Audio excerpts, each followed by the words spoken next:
Serikali ya Urusi imewasilisha rasimu ya bajeti ya shirikisho kwa mwaka wa 2026 ikionyesha wazi kipaumbele kikubwa katika sekta ya ulinzi na usalama wakati vita na Ukraine vikiendelea. Rasimu hiyo iliyowasilishwa kwa bunge la shirikisho inajumuisha ongezeko lenye utata na kiwango cha kodi ya ongezeko la thamani VAT kutoka 20% hadi 22%, huku bidhaa muhimu kama chakula na dawa zikiendelea kutozwa VAT ya 10%.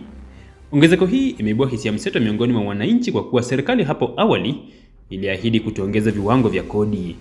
Wakosoaji wanasema gharama ya maisha imekuwa juu kutokana na mfumuko wa bei na mishahara iliyokwama, na kwamba hatua hii mpya inaweza kuongeza zaidi mzigo wa kiuchumi kwa wananchi wa kawaida.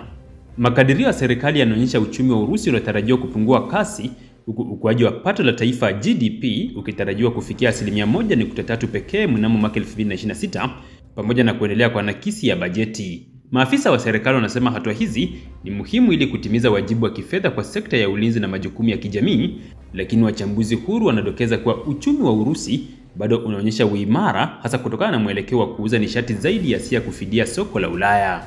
Hata hivyo, kukua kwa malalamiko ya umma ni ishara ya changamoto mpya kwa Kremlin, huku wananchi wengi wakieleza hofu juu ya kushuka kwa viwango vya maisha.